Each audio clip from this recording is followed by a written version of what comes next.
제 5장으로 사피엔스와 바이러스의 공생 야마모토 타로 지음의 전염병의 신은 주사위를 굴린다. 전염병의 신은 주사위를 굴린다. 신속한 개발과 뒤늦은 발견이라. 인류가 무엇인가를 개발한다는 것은 새로운 감염병에 걸릴 준비를 한다는 것과 같은 말이다. 개발원병. 선진국 사람들이 감염병 제압이라는 장밋빛 꿈을 꾸고 있을 무렵에 지구 반대편에서는 개발이라는 이름의 환경 변화 속에서 감염병이 조용히 유행하기 시작했다. 산업혁명 이후에 특히 20세기 이후에 개발이라는 이름으로 진행이 된 자연에 대한 개입은 과거와 비교할 수 없는 규모와 속도와 복잡성을 띠게 되었다. 개발의 규모와 복잡성과 속도 탓에 촉발된 부작용 또한 예상하기 어려운 인간의 상상을 초월하는 형태로 나타났다. 상상을 초월하는 이같이 유발된 질병을 개발원병이라고 한다. 댐건설과 주혈흡충증, 날강하류 지역에서 고대부터 빌라르트 주혈흡충증, 이렇게 주혈흡충증이 이집트에 이렇게 있었다라는 거죠. 건설될 때에 있었다. 우주에서 온 아스원 하이템 이렇게 이거야. 엄청나게 큰 곳이군요. 건설될 때도 보고됐다. 댐이 세워지면서 조성된 인공호수로 인해서 흐름이 완만한 수역으로 만들어졌고 그런 것이 중간속주인 고동의 서식지가 됐기 때문이다. 또한 거대한 댐을 건설하는 이런 수만 명의 규모의 주민 이주를 동반한다. 전국 산사댐의 경우에 이주민의 수는 총 200만 명이나 되었다. 이 같은 환경 변화는 새로운 부적응을 유발한다. 부적응은 종종 질병의 형태로 사회의 모습을 나타낸다. 손실 보전이나 사회 보장이 없는 강제 이주가 빈곤을 낳고 빈곤은 소녀들로 하여금 매춘을 선택하게 만들며 결과적으로 에이즈나 계력의 유행이 확대가 된다. 이것은 IT에서 댐이 건설되었을 때 실제로 목격할 수 있었던 이야기이다. 개발과 하천 맹목증이다. 온코세르카증은 곤충인 파리매가 매개한다. 물가에서 자라는 파리매가 사람을 쏘면은 회선 사상충의 유충이 체내로 들어온다. 체내에서 성장한 회선 사상충이 알을 낳고 그 알이 부화하면은 갓 태어난 유충은 피부 조직 사이를 이동해서 시신경을 침범한다. 그 결과 감염자는 눈이 멀게 된다. 이 때문에 이 병의 별명이 하천 맹목증은 온코세르카증은 서아프리카 지역에서 사람이 실명하는 가장 주된 원인이었다. 온코세르카증. 댐 건설로 온코세르카증이 유행하게 되자 사람들은 물가를 버리고 고지대로 이주할 수밖에 없었다. 그 정도로 온코세르카증은 심각한 것이었다. 심각한 것이었다. 온코 중에서 시각장애와 고통스러울 정도의 가려움이다. 지독한 가려움 때문에 칼이나 돌로 자기 몸에 상처를 내거나 자살하려 드는 사람도 있었다고 한다. 성충은 한 마리당 하루 1000개 이상의 알을 낳는다. 중증 환자의 몸에서 하루 10만 마리 이상의 유충이 생겨난다. 가려움은 이 유충에 대한 염증 반응으로 일어난다.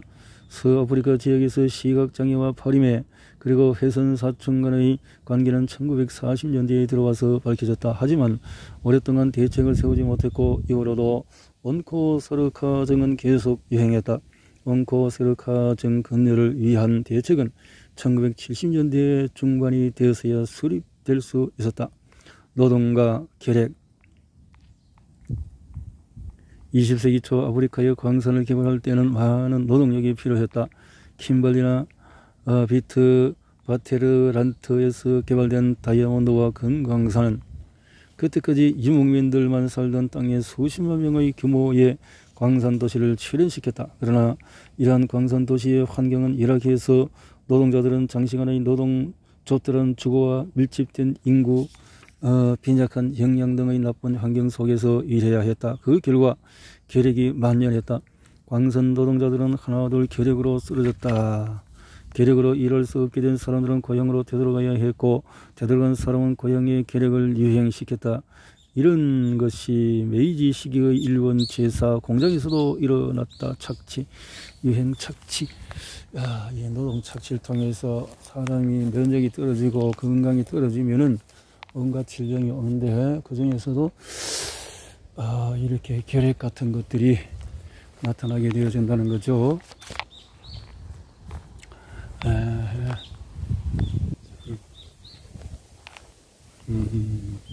자연 선택으로 소열 감염병이다. 현재 인류의 유전 정보 중에서 일부는 감염병과의 전쟁 지도 중의 일부이다. 개발과 말라리아의 오래고 새로운 관계.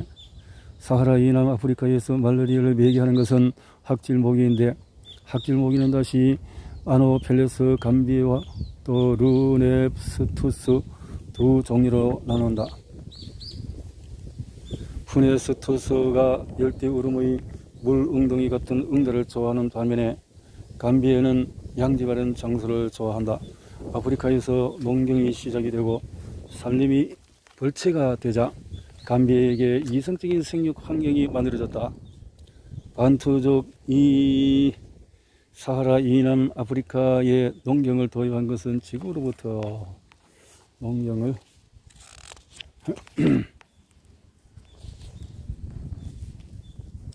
2000년 전의 일이다. 반투족은 뛰어난 기술로 산림을 벌채했다. 열대우름 생태가 크게 바뀌면서 감비의 번식 기회는 눈에 띄게 증대했다. 한편 농경은 정조와 인구 증가로 이어졌으며 이는 감비에게 흡혈의 기회를 늘려줬다. 감비의 서식지는 더 확대되고 그 수도 늘었다. 사람을 감염시키는 말라리아 원충에는 3일열 말라리아 원충, 4일열 말라리아 원충, 난열형 말라리아 원충, 열대열 말라리아 원충 등 4종류가 있다. 이렇게 해서 치료하지 않으면 관계나 농원의 개발로 매개체인 학질 모기의 서식지가 바뀌고, 그 결과로 말라리아 유행한 예로는 카리브해 연안의 쌀농사 지대나 말라위 반도의 고무 농원을 개발을 들 수가 있다. 햇볕이 잘 드는 관계수로 물은 학질 모기에게 더없이 좋은 번식 환경을 제공했다. 학질 모기에 더 좋다 이 말인데요. 고무 농원의 개발은 주변 숲을 벌채함으로써 인간 거주지 가까이까지 학질 모기가 침투할 수 있게 해 주었다. 관계수로 물이 자꾸 물이 많으니까. 다만 이런 사례들도 지역이 다르면 결과가 달라질 가능성이 있다. 말라리아에 대한 모든 것은 그 지역 환경의 영향을 받아서 변화한다. 이 때문에 천종류화되는 서로 다른 용태와 역학적인 수수께끼가 생겨나는 것이다. 미국의 말라리아 연구자 루이스 헤키스의 말이다. 고무농원이나 강계 등의 개발은 양달을 좋아하는 모기가 많은 지역에서 말라리아 유행의 도화선이 된다. 그러나 응들을 좋아하는 모기가 많은 지역에서는 꼭 같은 현상이 일어나지 않는다. 물론 그런 지역에서도 또 다른 건강에 피해가 일어날 가능성이 있다. 개발에 따르는 산림 벌채가 장기적으로 건강에 어떤 영향을 주는지에 대해서도 구체적으로 말할 수 있는 것이 없기 때문이다. 잘 모른다. 숲이 없어지고 나무가 없어지면 어떤 또 영향이 올 것인가? 자연을 황폐화시킨 또 대가. 개발을 위해 질병대책과 질병대책이라는 이름의 개발. 프랑스가 야심차게 추진했던 파나마 운하 건설은 황열병으로 좌절되었다. 황열병의 원인이 특정이 되고 매개 곤충인 모기의 방제가 성공을 거둔 뒤에야 비로소 운하 건설이 가능해졌다. 또 키니네를 활용한 말라리아 대책이 수립되면서 경작하기 어려웠던 열대 지역이 비옥한 농지로 바뀌었다. 마찬가지로 결핵 대책이 수립된 뒤에야 광산 노동자들의 노동의 질이 개선되었다. 오랫동안 질병 대책은 개발 뒤에 치러야 할 대가로 여겨졌다. 그리고 앞서 언급한 사례들을 통해 질병 대책 자체가 비용 대비 효과가 높은 개발 계획이라는 점이 분명해졌다. 이를 상징적으로 보여준 것이 1993년판 세계개발 보고였다. 그 시의 보고는 건강을 위한 투자를 주제로 내세워서 건강을 위한 투자가 얼마나 개발에 공헌하는지를 평가함으로써 건강을 위한 투자 그 자체가 개발의 주체가 될 수 있다는 것을 보여주었다. 실로 발상의 전환이었다. 한편 개발의 목적이 환경 개변에 있는 이상 어떤 개발이든 역학적인 균형은 일종의 교란을 당하게 된다. 그 결과 사회의 질병 구조는 좋은 형태로든 나쁜 형태로든 변화한다. 질병 대책이나 감염병 대책이라는 이름의 개발 계획도 예외가 아니다. 이렇게 한편 장기간에 걸쳐서 진행되는 건강 성실은 문제가 드러나기 전까지 알 수 없는 경우가 많다. 예컨대 천년도 건설 계획의 경우에도 이것의 성공이 병원체와 숙제를 포함한 생태계에 어떤 영향을 주고 장기적으로 인류의 건강에 어떤 영향을 끼치게 될 것인지는 현 시점에서 정확히 말할 수가 없다. 자, 이런 것들이 앞으로 드러날 여러 가지 문제들에 대해서 정확히 알 수가 없는 거죠. 자, 이렇게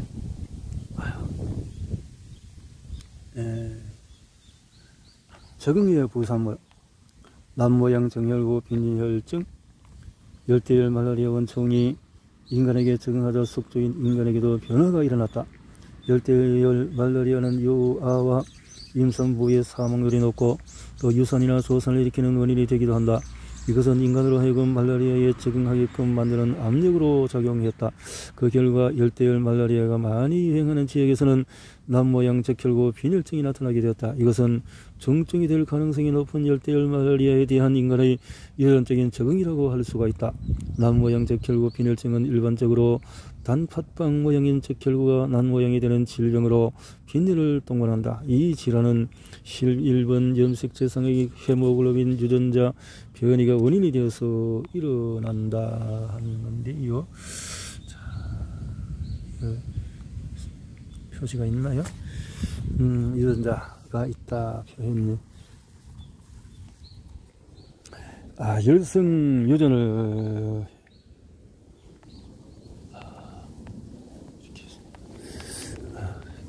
빈혈이 일어나네요. 나도 빈혈이 일어나.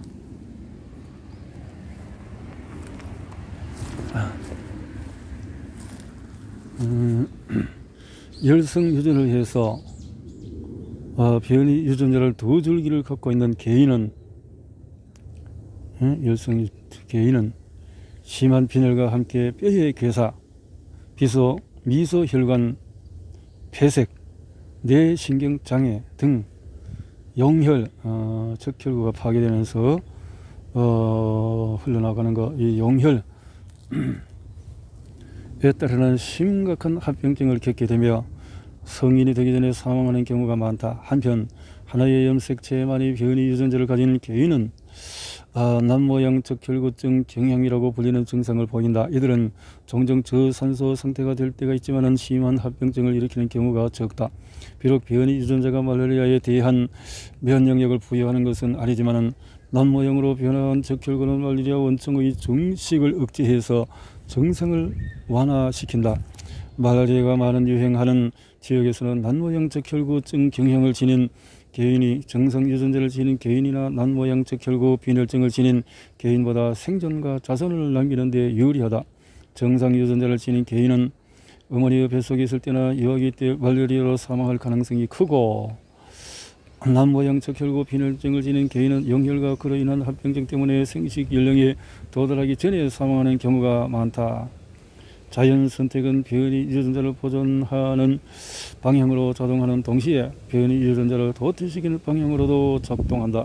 그 결과 변이 유전자 보유자와 비보유자의 비율이 일정한 수치로 이렇게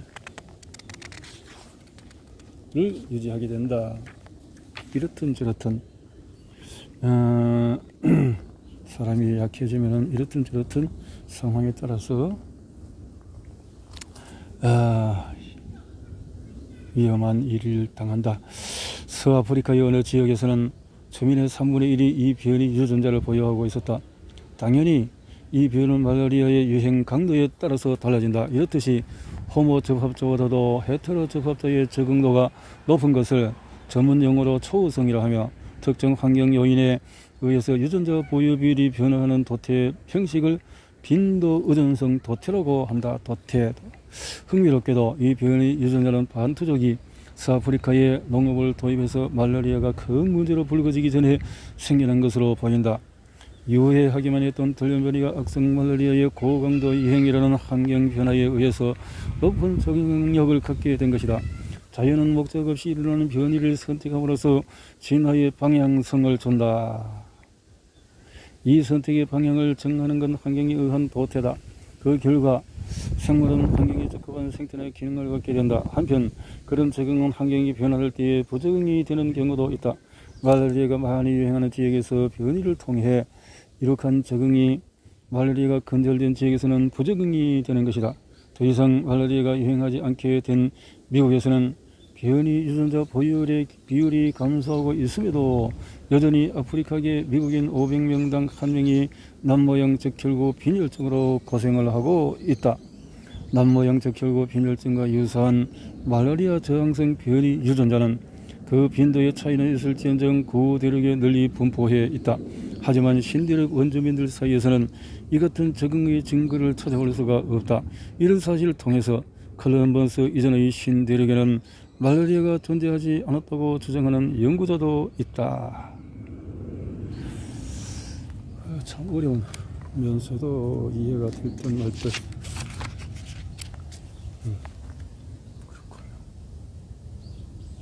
그렇군요. 투탕카멘과 남모형 적혈구 빈혈증.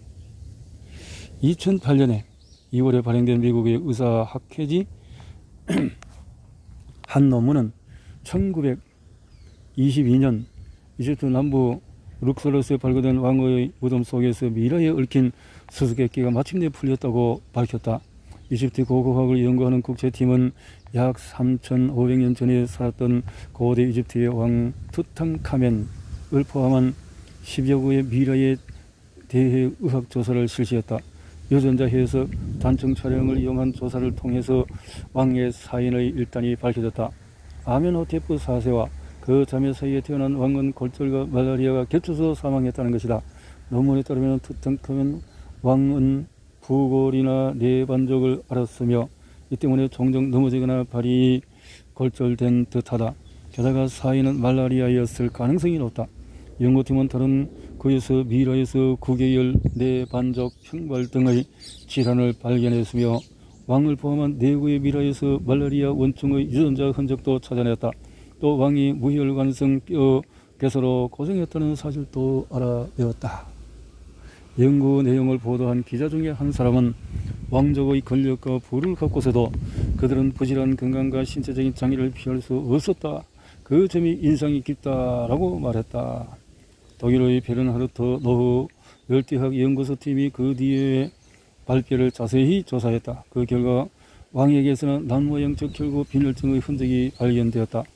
연구팀은 왕의 사인이 말라리아가 아니라 남모형 적혈구 빈혈증이었을지도 모른다고 했다. 어떻든 사람이 죽고 사는 것이 이 원인이 추측은 하지만 또 아닐 수도 있고 여러가지 상황들이 있군요.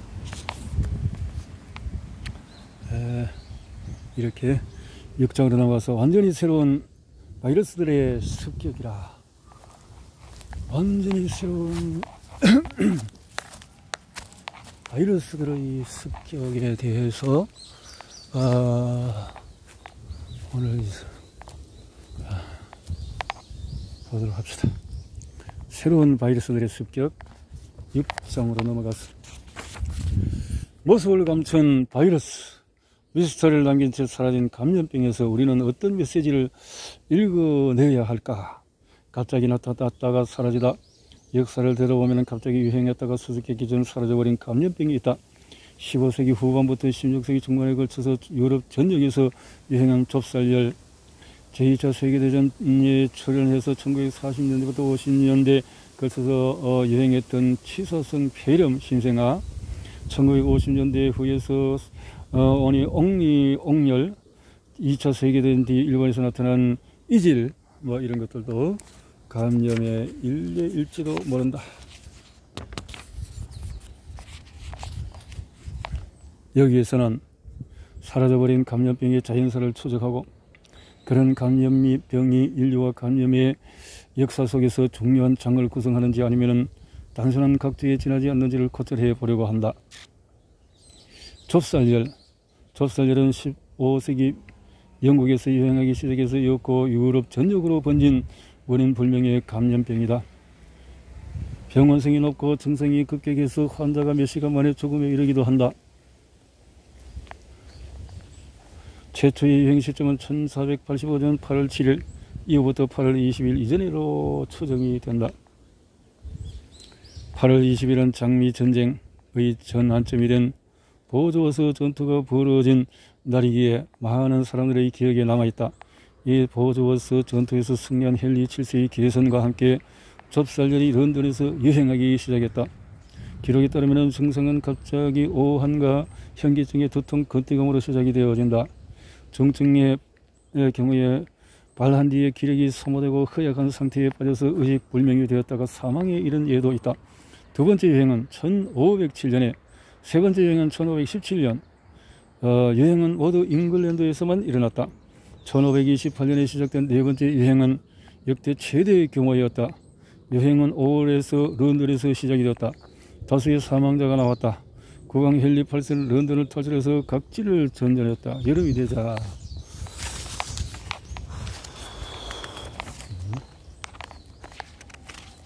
이렇게 참 좁쌀열은 유럽 전역으로 돌발적으로 유행하기 시작했다. 함부르크에서 유행했을 때 몇 주 만에 1000명 이상이 사망을 했다. 각지로 퍼져나갔다. 이렇게 각지에서 피해를 낸 좁쌀열은 단기간에 유행이 끝났다. 보통 2주 넘게 유행이 지속된 경우는 없었다. 그해 말에는 병이 유럽 전체의 자치를 감추었다. 이후에 이 질병이 유럽에서 유행한 사례는 없다. 유행의 진원지는 잉글랜드에서는 1551년, 또 1551년을 마지막으로 이 질병은 지상에서 모습을 감추었다. 한타 바이러스 심폐증후군이었을 가능성도 제기되었지만 정확한 원인은 밝혀지지가 않았다. 신생아 치소성인 폐렴, 전신성 사이토메갈로 바이러스 감염과 합병 증세를 일으키는 카리니 폐렴은 유럽 곳곳에서 어린이들을 덮쳤다. 카리니 폐렴은 진균의 일종에 의해서 유발되는 감염병인데 가려없는 건성기침이 특징이다. 사이토메갈로 바이러스는 통상 유아기와 소아기에 감염되어서 숙주에 전복하는데 전신성 감염을 일으키면 망막염, 장염, 뇌염 등을 일으킬 수가 있다. 어느 것이든 정상적인 면역을 갖고 있을 경우에는 잘 발병하지 않기 때문에 보통은 모종의 원인으로 면역력이 억제되어 있을 경우에만 발병을 한다. 억제되었을 때만 발병을 한다. 자, 유행은 2차 세계대전 전후에 시작이 되었고 그 뒤에 20년 정도 지속이 되었다. 최초의 유행은 1939년 이렇게 해서 이 폐렴에 의한 신생아 사망은 체코슬로바키아에서만 5년간 500명이 넘었다. 1955년 네덜란드 남부 하렌에서 다시 유행이 시작이 되었다.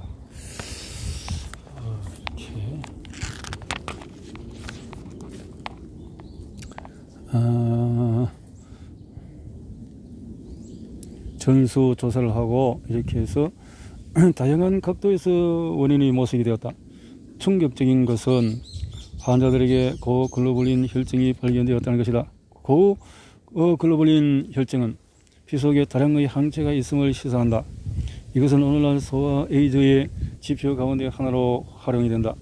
카리니 폐렴의 추세율은 해마다 달랐지만 평균 몇 % 정도였다. 문제의 병동은 1958년 7월 최후의 신생아가 태어난 것을 계기로 폐쇄되었다. 이 유행을 HIV 에이즈 바이러스의 프로토타입 바이러스가 일으킨 것이라고 생각하는 연구자들도 있다.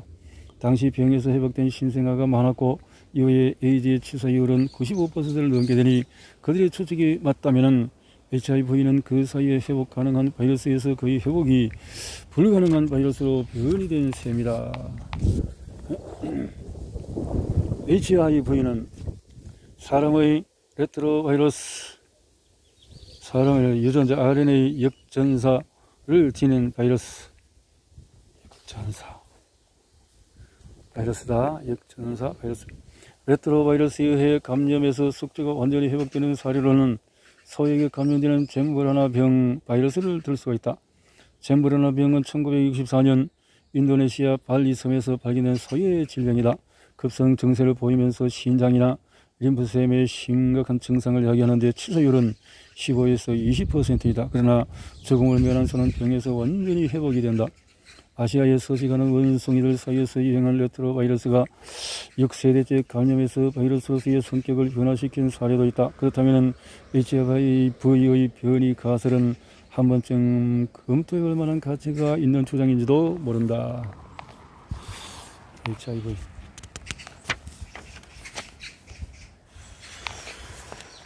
이런 것들이 이렇게 많군요.